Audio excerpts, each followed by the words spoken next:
Our former President Jacob Zuma has called on ANC members to take out the enemy in the upcoming party elective conference. In a virtual link to supporters, he urged party members to ensure that the ANC wins majority of the wards in the upcoming local government elections. Zuma says failure to do so will leave them with nothing to fight for come the 2022 ANC elective conference. In the coming elections, you become an independent or vote for other people. The reality is that by the time we go to the conference, next conference, you will not be here. You will not be able, therefore, to fix the ills of the ANC. You would have run away.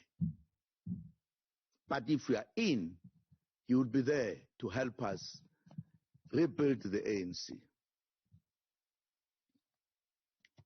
I'm stressing this point because it worries me. It also says to me the situation is, in a sense, checking our political depth. How do we understand the revolution? How do you understand the running of a country? How do you understand to defend the revolution?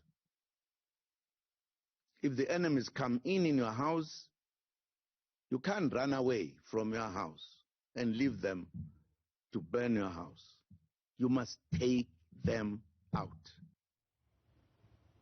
Well, it's the first time Zuma has spoken in the public since posting a video encouraging people to vote for the ANC. He was released on medical parole last month.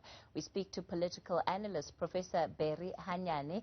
Professor Hanyane, it's been labeled the homecoming prayer, but a lot of politics involved in that address given by the former president to those who were part of the session. What do you make of it overall?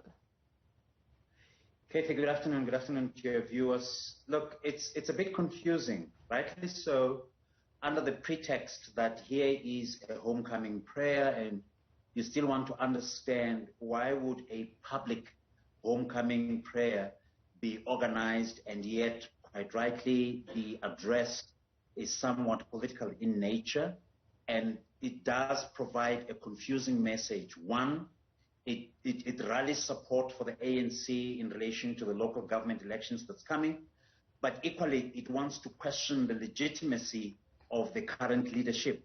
So confusion is ensued, unfortunately, as the former president presented his speech. And I think it does say, of course, I still have power of some sort, and there is a huge following that I still enjoy. So in a sense, people would ask, who is the real leader here? Is it the current incumbent, Mr. Ramaphosa, or is Zuma, in a sense, trying to play into the political conscience, especially of ANC supporters, that he is still available in case they need some kind of a replacement of a kind? He talks about the fact that if there's an enemy in the house, you have to get rid of them, especially if they're trying to burn the house down.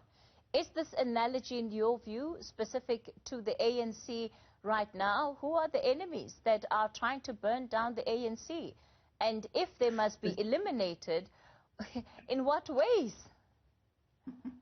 Precisely. What concerns me the most is that he speaks as if he is an active insider. He may be associated with the ANC, but I think his position currently is a precarious one. And it's important that we remind your viewers that here is a former leader of the ANC and a former leader of government. Now, with a new cohort of leaders, how does he measure up that there is the enemy? And what kind of an enemy is this? Is he trying to suggest that within the ANC there are those who differ with him and therefore they should be labeled enemies? And the next big question, who are those persons, to be more specific?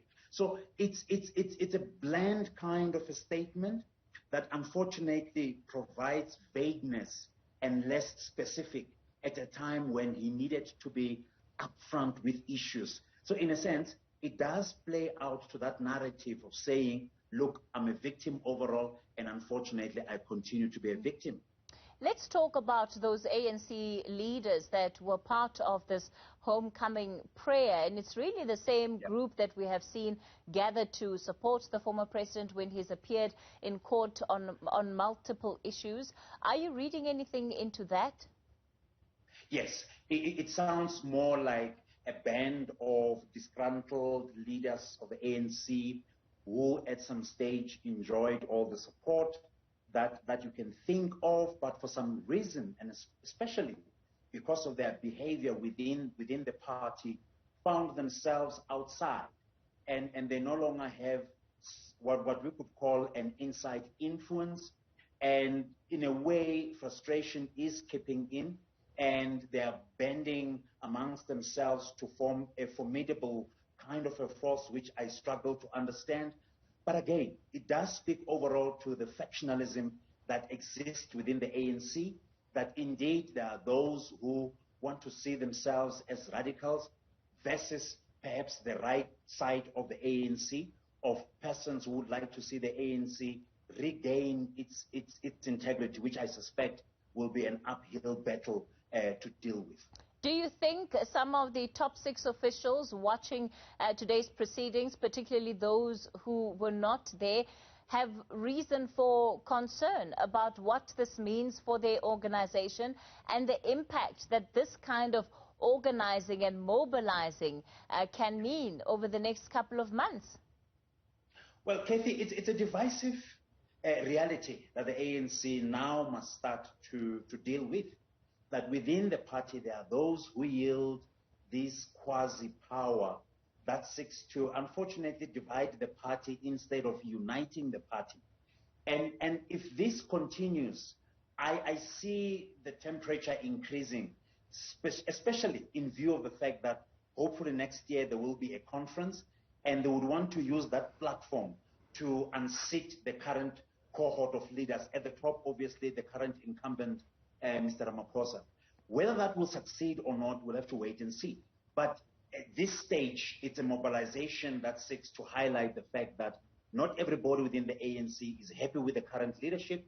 Not everybody is happy with the way in which former President Mr. Zuma was allowed to leave the party, and of course, by extension, government. So this disgruntled group will not rest until they get what they see as justice.